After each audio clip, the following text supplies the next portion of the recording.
Kembali lagi bersama saya Prawito Hudoro di channel prawito.com. Pada materi kali ini kita akan mempelajari bagaimana CRUD itu bekerja. Kita mulai dari create. Setelah kita menyiapkan UI untuk materi CRUD kita, selanjutnya kita akan menyiapkan form yang kita perlukan di sini untuk mengisi nama lengkap, email, dan bidang. Baik, sekarang kita akan membuat useState terlebih dahulu. Const. Pertama untuk nama lengkap dulu, kita buat name saja. Kemudian di sini set name, useState, defaultnya string kosong. Kemudian kita buat untuk email, set email, sama defaultnya juga string kosong. Terakhir kita buat untuk bidang, set bidang, useState, oke seperti ini. Nah setelah kita menyiapkannya, text input ini akan kita ganti dari sisi value. Value-nya dia akan bernilai sesuai dengan value-nya, contohnya name. Nah, seperti ini. Kemudian untuk merubahnya, on change text, kita akan rubah dia dengan cara set name, baru kita isikan value-nya di sini. Oke, seperti ini. Nah, untuk yang email, tinggal kita ganti menjadi email, ini juga menjadi set email. Kemudian untuk bidang, dan ini set bidang. Nah, setelah selesai untuk inputnya, kemudian buttonnya juga akan kita siapkan, const submit. Nah, di sini kita akan coba console.log, akan kita siapkan data ya, data yang akan kita kirim. Datanya apa aja? Ada name, ada email, dan ada bidang. Oke ya. Nah, ini mungkin biasanya kalau kita lihat di objek itu seperti ini, kemudian pakai titik 2 name lagi, kemudian pakai titik 2 email lagi, kemudian bidang ya. Nah, kalau key dan value-nya sama, kita cukup menuliskannya seperti ini. Nah, seperti ini. Jadi lebih ringkas lagi ya. Oke, nah selanjutnya kan kita coba konsol dulu nih. Data before send. Apa aja yang akan dikirim nanti? Data. Oke, submit ini akan kita panggil dari button. On press, akan kita panggil submit. Oke, sekarang kita simpan. Kemudian kita buka React Native Debugger ya. Oke, kalau sudah, kita akan coba refresh. Dan kita akan coba masukkan nama lengkap di sini. Emailnya. Kemudian bidangnya React Native Dev. Kalau kita simpan, kita lihat React Native Debugger. Nah, data before send-nya bernilai seperti ini, nama, email, dan bidang. Jadi sudah siap semuanya. Selanjutnya, kita akan coba hit ini ke API lokal kita. Nah, kalau kita lihat DB.json, ini adalah default yang disediakan oleh JSON server. Nah, kita mungkin tidak memerlukan ini semua. Yang kita perlukan mungkin nanti kita akan membuat namanya users. Mungkin seperti ini ya. Jadi semua user Kabayan akan kita simpan di sini. Kalau datanya mungkin kurang lebih sama seperti ini, kita akan membuat array, di dalamnya ada objek. Kita akan buat array, dalamnya ada objek. Isinya apa aja? Sama juga, ada ID, kemudian satu defaultnya mungkin kita buat, kemudian ada name, nah contohnya mungkin Prawito seperti ini, kemudian email, yang terakhir bidang.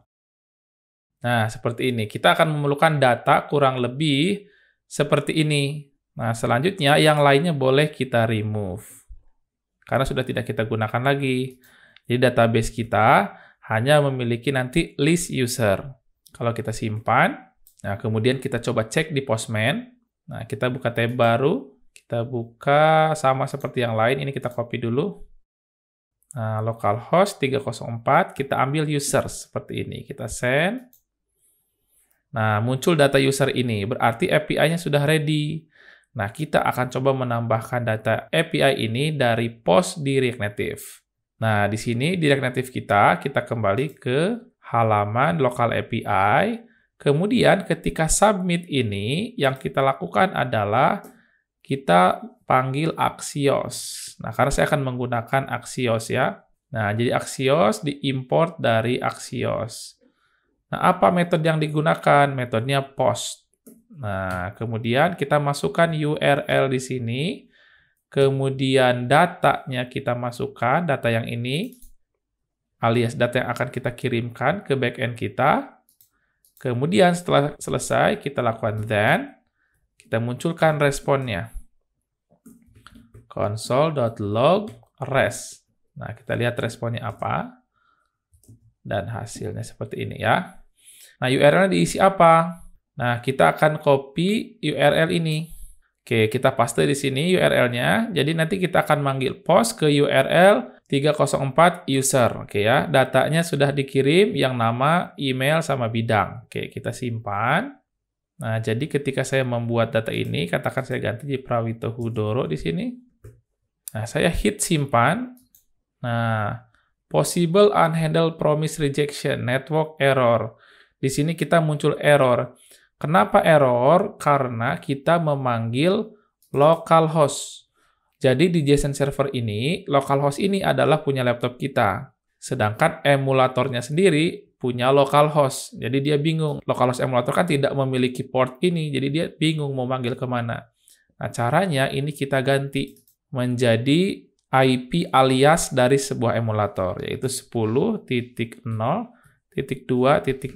Nah, sekarang kita akan simpan ya. Jadi 10.0.2.2 ini adalah IP alias dari emulator. Nah, jadi localhost ini sudah dialiaskan lagi ke sini sehingga dia bisa mengerti localhost dari komputer kita. Oke, kita coba dismiss dulu untuk warningnya dan kita coba hit lagi. Nah, sekarang sudah di-hit, dia sudah tidak ada error.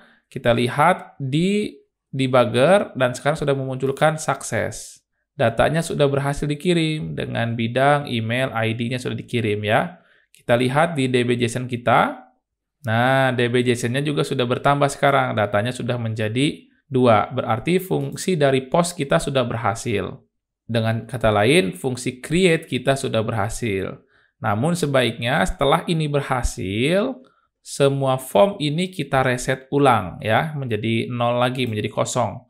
Kita remove dulu konsolnya, kemudian kita clear di sini ya, menjadi set name, kita kosongkan lagi, kemudian set email, kita kosongkan juga, terakhir set bidang kita kosongkan.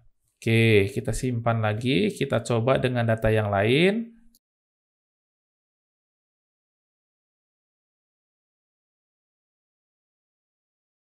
Nah, seperti ini kita akan coba simpan.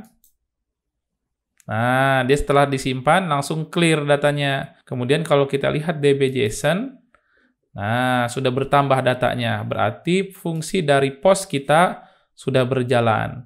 Baik, selanjutnya nanti kita akan implementasikan get ini di tutorial selanjutnya. Demikianlah cara untuk melakukan create atau post di dalam React Native. Semoga bermanfaat.